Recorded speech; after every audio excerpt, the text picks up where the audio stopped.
I'm waiting to see it. Okay. You're listening to the Podcast Detroit Network. Visit www.podcastdetroit.com for more information.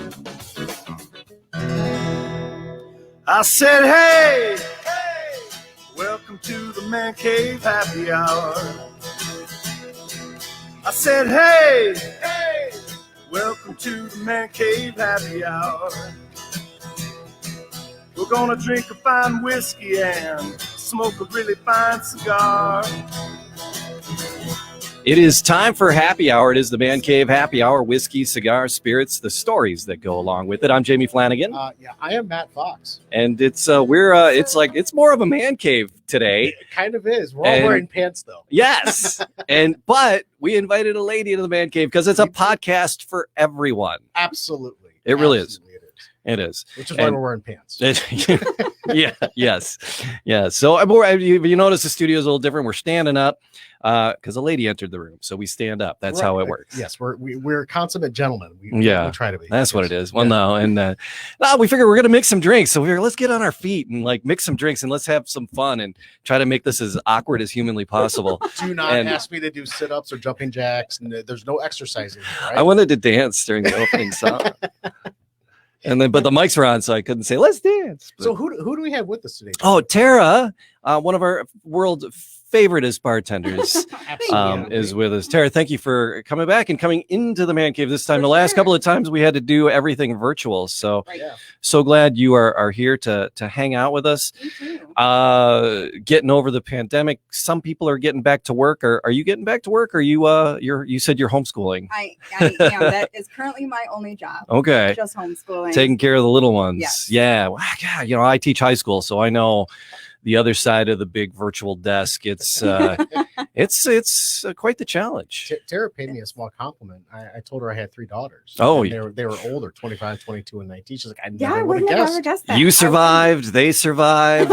I still haven't had a hair. We're good. It's amazing. It's astounding. But it's Tuesday, Matt. What does that mean? Tuesday means it's Monday.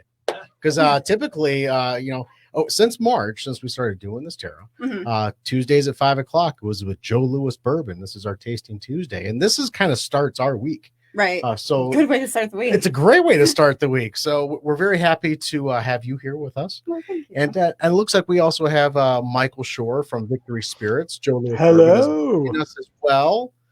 Hi. It's good to be back. It's Tuesday. Mr. Michael. How are you guys? Looks like you've got quite the bar set up. All right. We'll put these headphones on so we can at least hear them a little bit. Hey, Michael, how are you?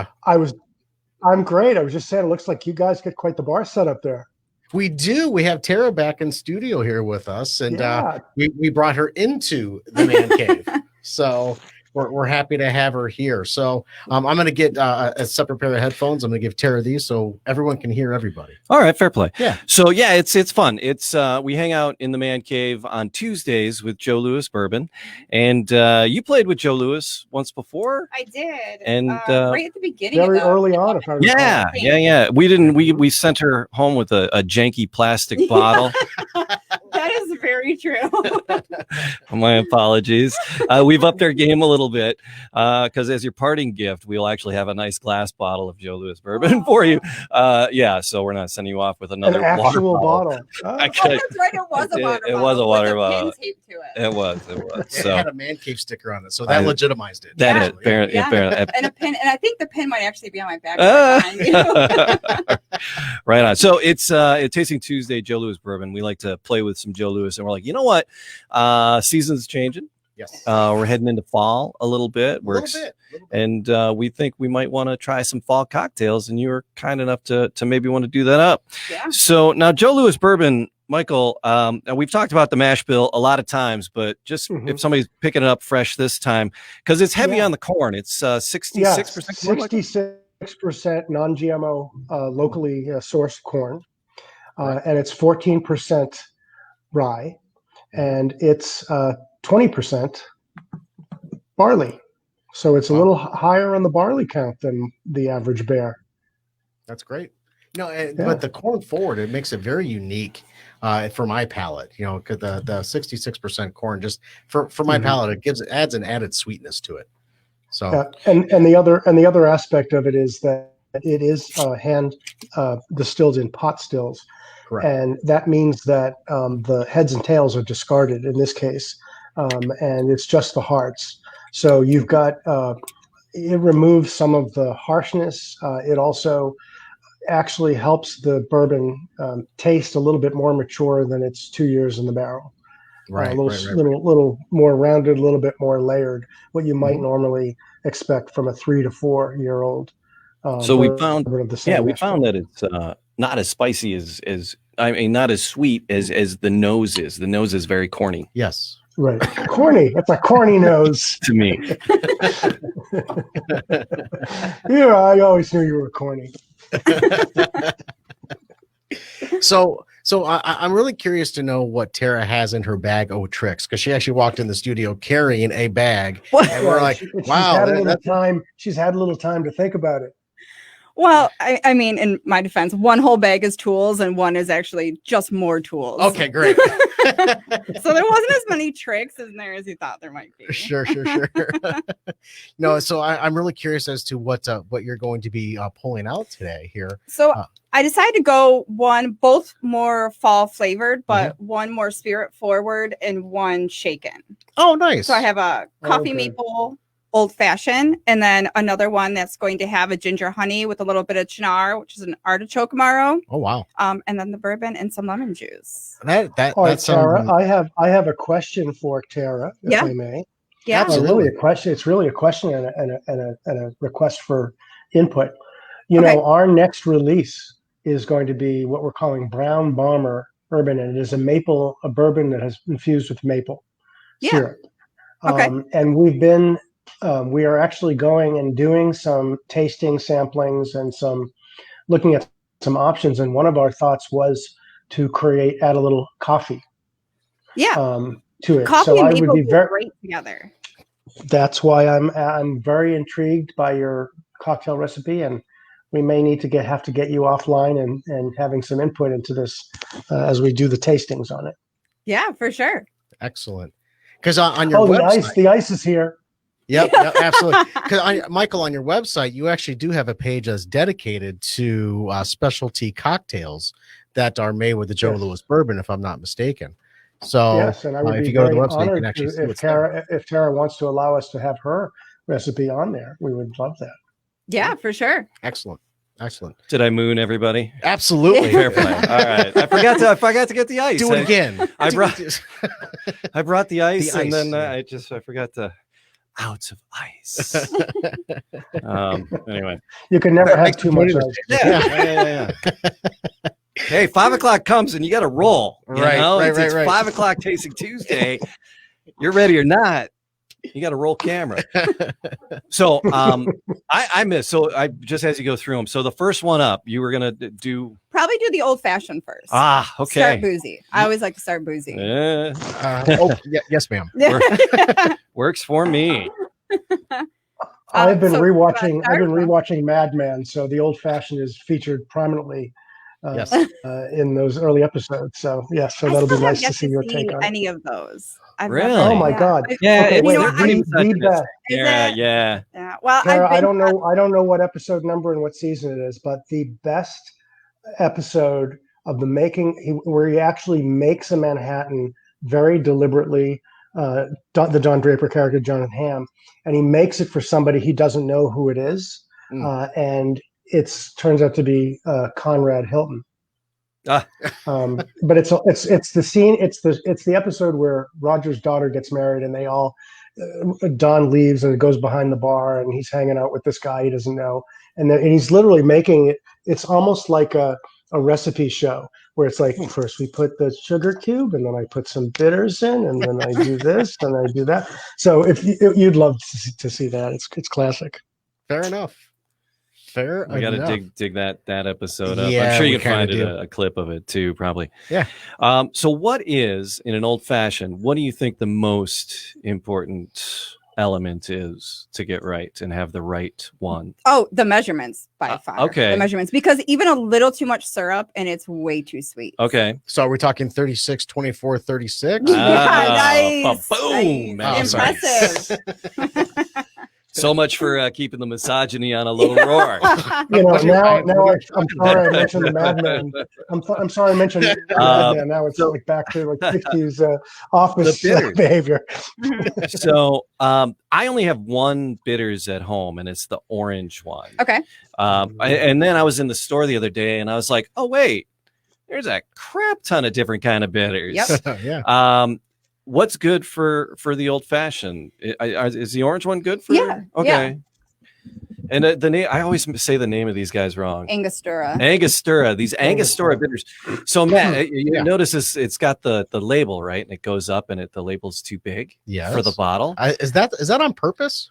It's funny because I was like, man, why is that? So I got to Googling, and do you know why? No, I can't say I do. That might be one thing I've never Googled. So, but because it's weird, because all of their bottles, the labels, when they first launched their company, it was either someone ordered the wrong bottles, or the wrong bottles came in, or somebody screwed up the measurement, but the labels didn't fit the bottles, and they were just getting started. They had to get to market.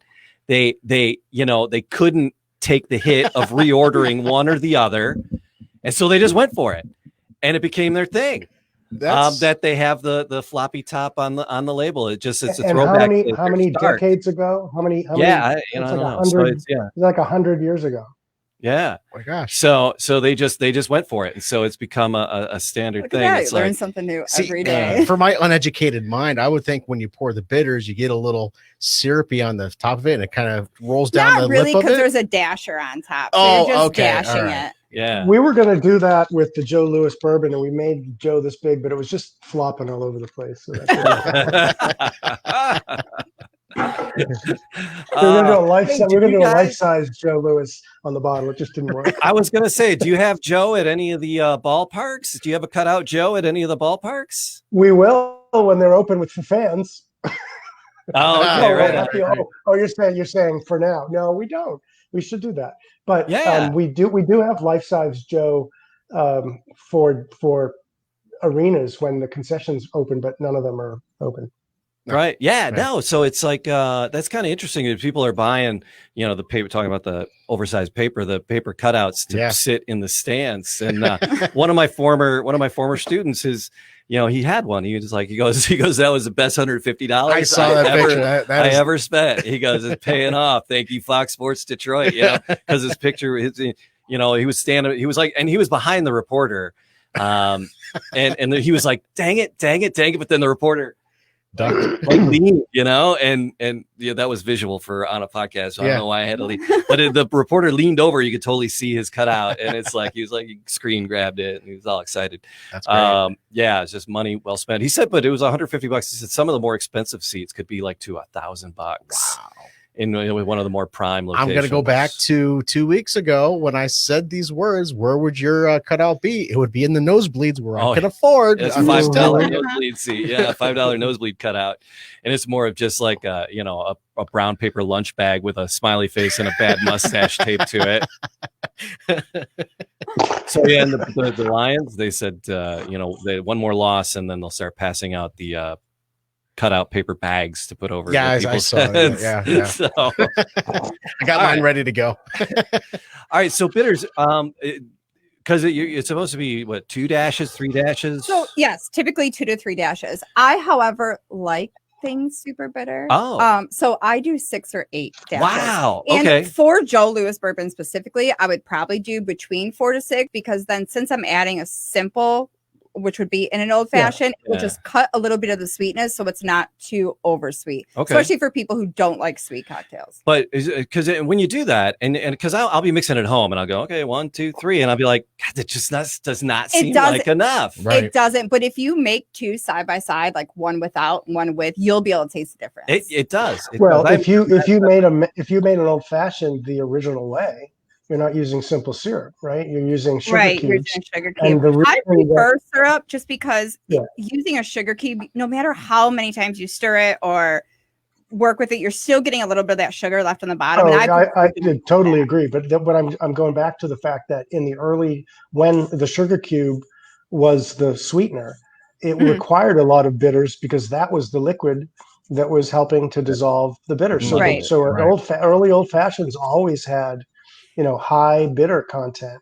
Did you know the old liquid? fashioned was actually created at a strip club? I did not know that. I thought we were trying to keep that on a low roll. I know. Just bring on the misogyny. Okay. Well, how much of that story do you have? Is that it? I mean, Any more details besides? It was created at a strip club, and then that same bartender left and went to Waldorf Astoria in New York, and there it became the old fashioned. Wow. Properly. Now named. that's quite a career trajectory.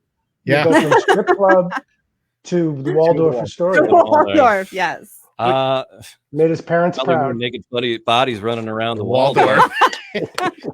But that's another story. So a lot of I found, and I've been doing it. And when Matt and I were mixing up summer cocktails, we ventured out on our own, and we are not mixologists. If you go back and look at that episode, I've never seen you guys make any cocktails that aren't just straight booze. I've only ever seen. We were mixing it up. We did a New York sour, Yeah. the world's best New York sour. Nice. We even had the spoon With a and we were float, pouring we floated the wine red on wine top. on it. Yeah, so we were Nice. doing it. But a lot of those summer recipes called for simple syrup or maple syrup, and so we were mixing with. I brought the maple syrup in because I thought that was interesting. But it's like sweet on sweet. Mhm. But I thought it added a little bit of richness to those when we were doing it. I thought that was kind of fun. So if you don't have simple syrup at home, get the Mrs. Butterworth going. No. Maybe not Mrs. Butterworth, but there's actually a lot you can use. You could do honey. Yeah. Why am I Simple. chewing my drink? Yeah, Why is that? Yeah, there's quite a few things that you probably have in your pantry that you could use as sweetener. Because I bought the simple syrup. You make your own. I do. You process it down. I don't have that kind of time in my life. I don't have that kind of time either. I was homeschooling and cooking today. We appreciate you. We're so appreciative. I know because, like I said, I'm on the other side of that screen with you. But I bought this and I enjoy this. But a lot of times when I'm doing an old fashioned, I have some of the cane sugar, the brown sugar packets, and so I take a sugar packet and I just dump the one sugar packet. So it's always the same. That sugar in the raw. Is that Yeah, what it's the sugar in the raw. All right. So that's the one I do, and I throw that in there, and then the 3 dashes, and sometimes I go, it's not enough. And I'll do another one. Now I know that you do 8. I'm looking forward to trying that. Yeah. And then I might step up my bitters game. Okay, we're in. I'm a big bitters. All right. Bitters fan. Okay, so we keep on saying we're gonna make this drink. Let's make this drink. All right, Tara, make that drink. All right, so we are going to start with our bitters. Mine does not have a label. No, it came off. Sorry. That's all. That's all. So bitters right in the bottom of the glass. Wow, that was literally 7 shots, shakes of the bitters. Oh, that tells you how used to it I am because I wasn't counting at all. I just eyeball it. And then we'll do our bourbon. So I do usually the 7 dashes, and then I do 2 ounces of bourbon. Right in. Oof. And then the color already. And we're done. No. The color on that already is just very amber. This is a coffee maple syrup. So I just took a maple syrup that I bought right from Salvaggio's, and I actually took coffee beans. And I just let them sit for about an hour and simmer. And that's it. And then you get the maple sweetness from the maple, but you also get the coffee flavor in there. And I do a 1/4 ounce. If you like it sweeter, you can do more, but I do not like it sweeter. So because you still want that boozy feel. Yeah, this is kind of the one area you can really flavor up your old fashioned is in the syrup. Tara, what's the ratio of coffee beans to maple syrup that you put in there? I eyeball it. All right, so in other words, I will figure out every cocktail I make, but I definitely eyeball my syrups. I would say I did probably about a 1/4 cup of maple, and then I add a little bit of water because if you just let the maple simmer, it's almost gonna harden. It's gonna congeal. The sugars are really gonna crystallize. So I add a little bit of water, and then I did probably about 2 to 3 tablespoons of coffee beans. Okay. So So I'm All right. thinking you like put a whole bunch of coffee No, beans. no, no. Okay. And you don't ground them up either. No, You just do whole coffee Yeah, beans, because I have right? to strain them out. So if you grind them up, Yeah, it'll you be strain it. Yeah. harder to strain out, not Gotcha. easier. Right. Okay. All right, we got ice. Yeah, because I'm a Dun, dun, novice. dun, dun, dun, dun. I'd be the dork that would actually take the coffee beans Yeah. and grind them up Right. and put that in the mixture. Yeah, I'm an idiot. Yeah, so yeah. I'm a novice. What do you want? My I hands got are clean, just so the you know. Dunkin' Now that I have fondled every piece of ice. Ice right in. Oh. And then we're just gonna stir it up. Ugh. So usually I would garnish it with an orange peel. Mhm. But my kids ate all the oranges, so Fair enough. we're going orange free today. If you really want some orange flavor, we can throw some orange bitters in. So, Michael, you're down in Georgia, yes? Yes. Atlanta. Are you jealous yet by watching this cocktail being made? When are you gonna Am get I your what? Yeah. Oh, Well, I've got my, Should we share it? I can strain this. There we are. Excellent. Yeah. What's the next year look like for you, Michael? Are you gonna be able to do some traveling back to where Joe has been released at? we're hoping that at some point we actually make physical contact. I'd love to shake in your various hand. markets. Yeah, right. We've got a virtual relationship. Yes, we do. It's a long distance one at that too. Yeah. Who said long distance relationships don't work? Yeah. I'm telling you. All right, who's up? Oh. All right. I'm gonna steal this one. I could smell that coffee when it from over there. That smells absolutely amazing. Good. I don't smell the coffee in it now. I don't smell the coffee. It smells so good. You kind of no, I sit on can. the back. Yep. It's in there. It wasn't straight away. All right, here we go. Diving in. I can only imagine. Oh boy. You get it on the back mostly. That is- The bourbon really is highlighted in it. Yeah. This is a fall drink. Yes. This is warm. It's like the aftertaste is where the coffee and the maple comes in. Absolutely. That is a wonderful recipe. Thank you. That's syrup. You always say the syrup is where it kind of enhances your cocktail. Mhm. And this just really enhances the experience. Right. Because booze is booze, but but what can you do to make it that much better? Oh my gosh, this is crazy. I always put so much of my flavors into the syrup itself. That's kind of where I put my creativity in. Can you make another one? Yes, ma'am. May I have another? Yes, yes, I can. But we got a few other This is ones gonna to be get to. this is gonna be a long night. We got work to do over here. Holy smokes! Oh, that's great. Good. Yeah, I'm gonna enjoy this one. Absolutely. So, your recipes? Did you change bars? Not since quarantine. Okay. Or... All right. I thought you changed up bars.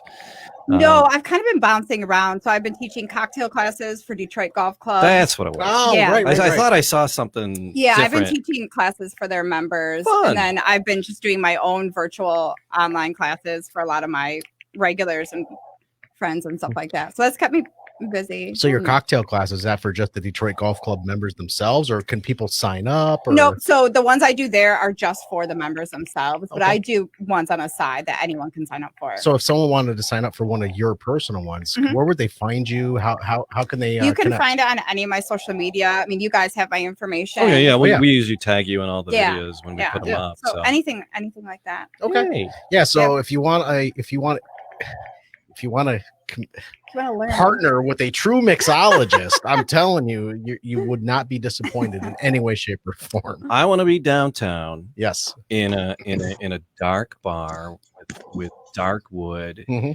with cold enough to wear a jacket. Your leather. Not my Your- leather. yeah. Cold enough to wear my leather. Yeah. And no snow though. And Yeah, no snow. I just, No snow. keep it up in the mountains for when we want to go skiing.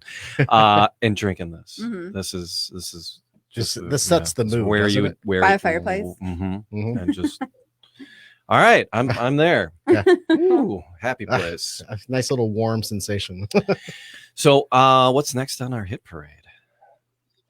Next is a shaken cocktail. Ooh. Shake it up. Are we doing this one in 3 glasses? Because I will just go right in 3 glasses. Sure. Yeah. Yeah. I can bring another glass up. I'm short one.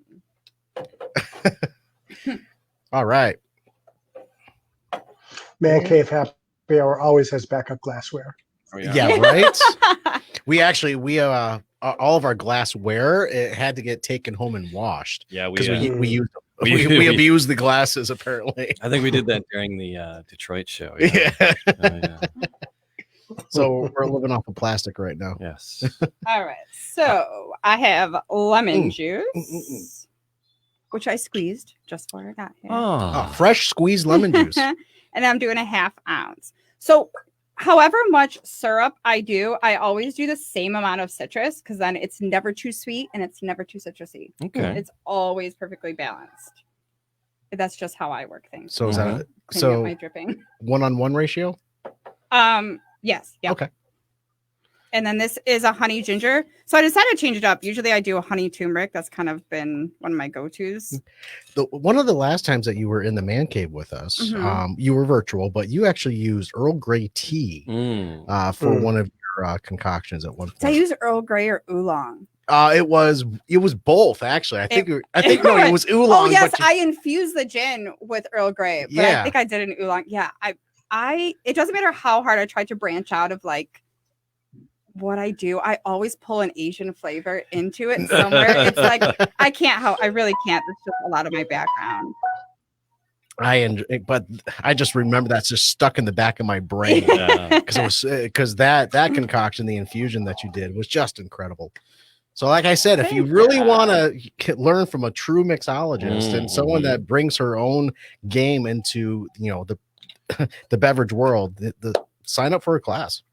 So, what is this that you're? So this is Chinar. It's an Italian amaro, and it's an artichoke flavor.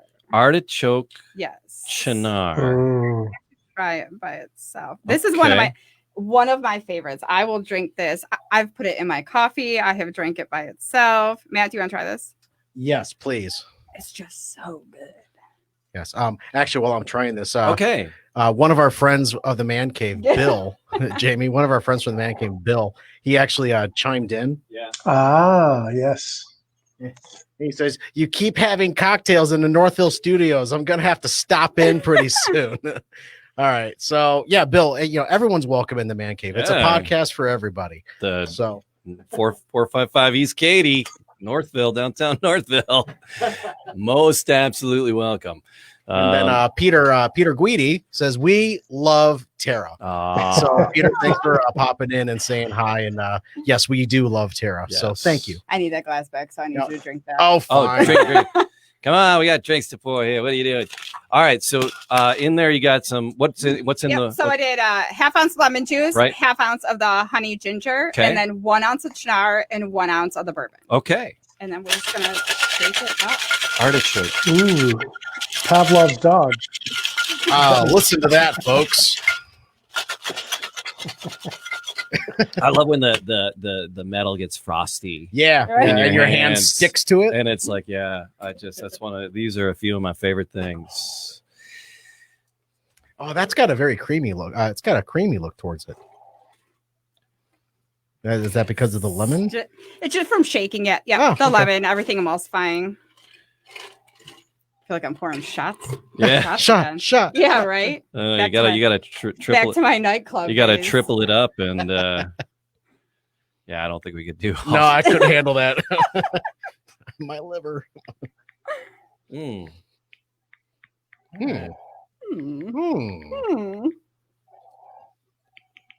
You can smell the fresh ingredients. Yeah. Yes. That it's I'm sitting in that bar again, having the cocktails.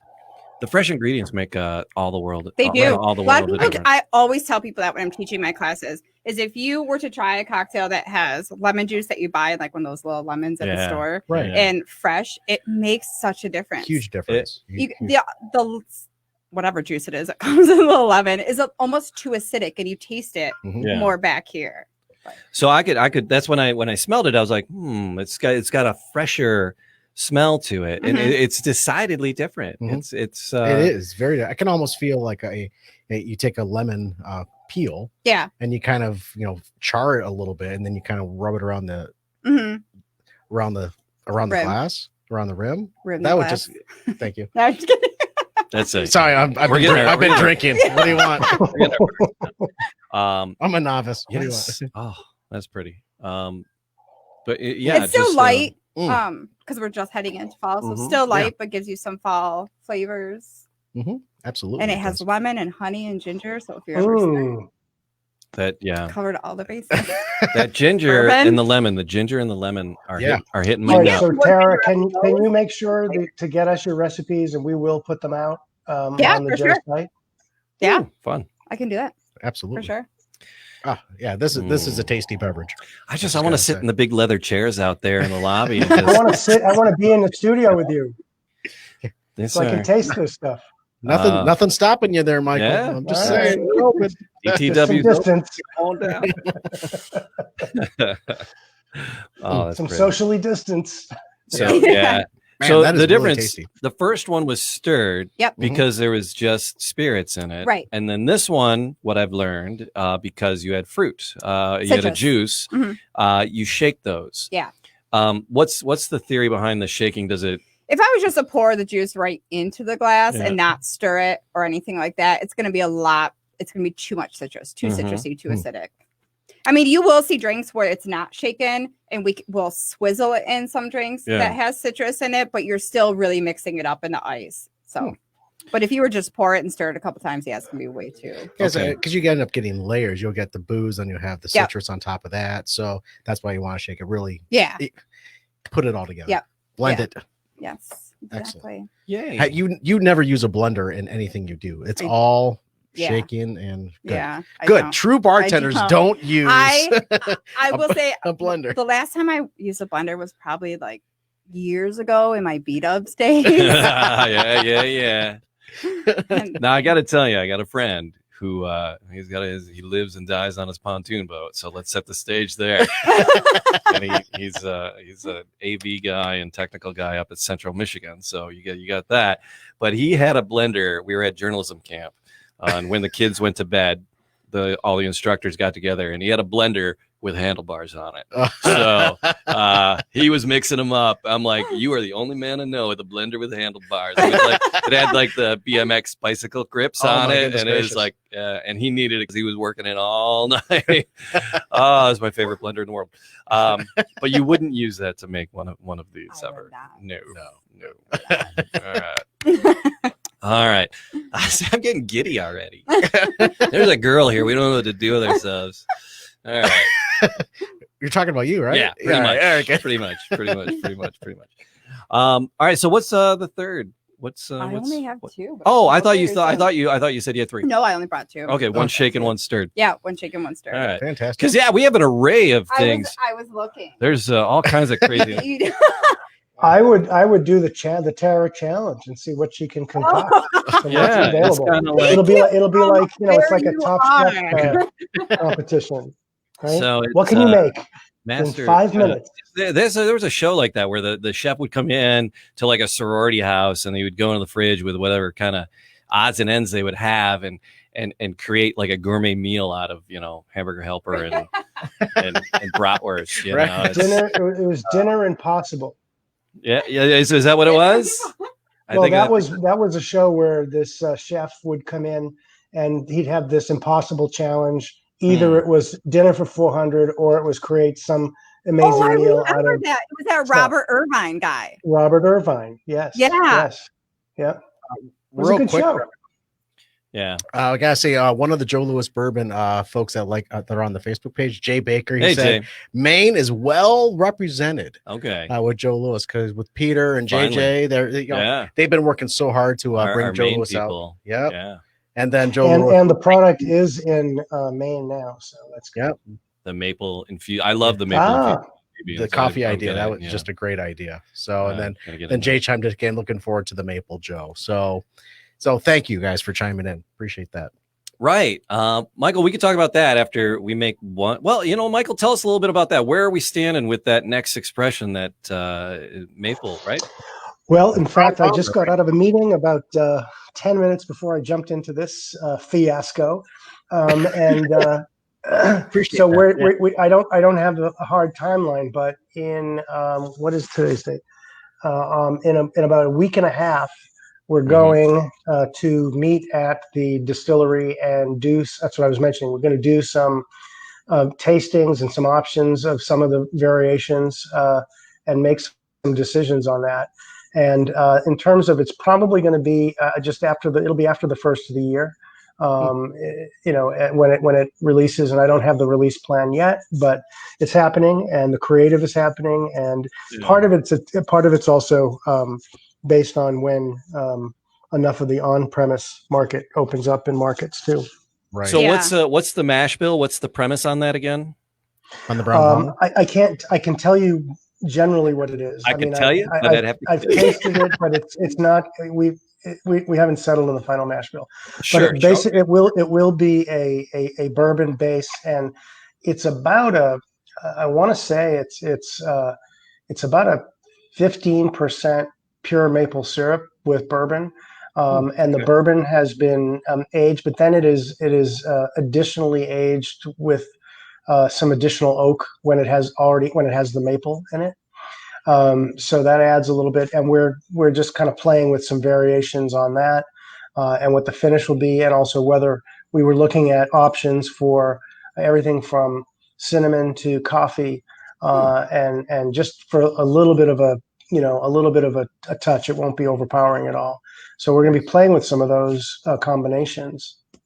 But quite frankly, the maple bourbon itself does exist, and we've tasted it, and that was what the decision was made. And now we've just been thinking, can we do something more with it, make it even more unique?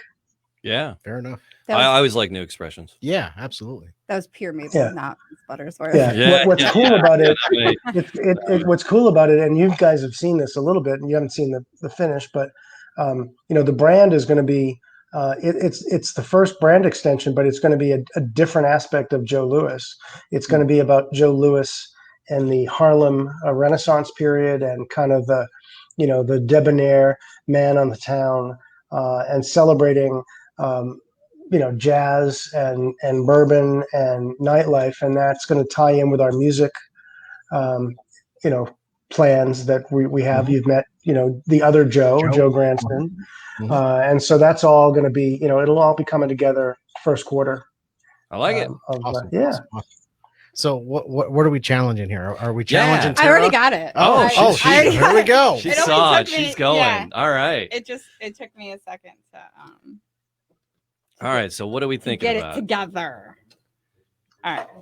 So we're gonna do stirred again. We're gonna do stirred. Stirred. Melena's here. Oh, okay. All right. So I'll be right back. Sure. All right. So we are going to do bitters. Again, I'm going to do my usual extra bitters because I like extra bitters. And then we're going to do a mix. Okay. Of the Chinar that I just did. All right. So I'm going to do a half ounce. It's like artichoke. It's crazy. And it goes with everything. That's the thing. It goes with everything. Like I said, I put it in my coffee. What's the alcohol content in this thing? 16. Okay, 16%. So it's a liqueur. And then a sweet vermouth. So it's going to kind of be like a Manhattan variation. All right.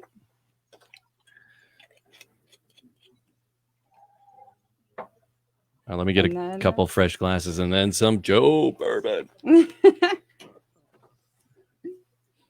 Oh, what I miss. So we have bitters and then Chinar and sweet vermouth.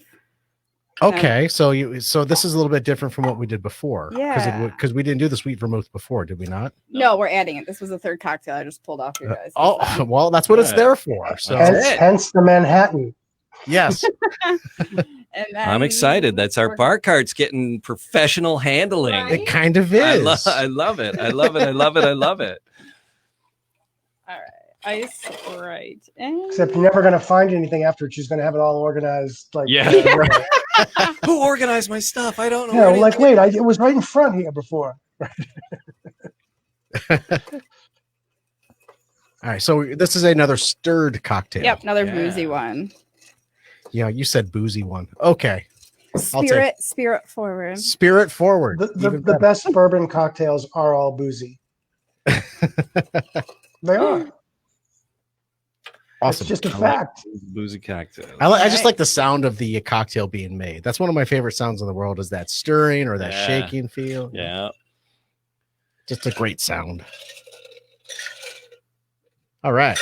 1, 2, 3. Here we go. All right. So so this is going to be a bit different from the first one that we had. What should we expect that's different in this one? A little bit sweeter, boozy. Okay. You're going to have the artichoke and the sweet vermouth, and then the sweetness from the bourbon. Okay. Well, here we go.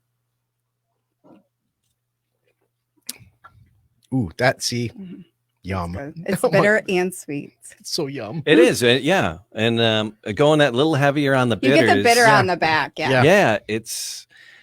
I'm gonna try that at home. I'm gonna do a side. It just rounds everything out. If you have a cocktail and it's too sweet, I always add bitters. Because I'm like, well, okay, I make these cocktails at home, and they're never quite like on my level. When no, I'm just kidding. No, absolutely. It's I'm just it's never quite like when I'm at a really nice bar getting a really crafted cocktail. Well, and I'm Tara like, does, I bought the damn right crap, I swear, You know what?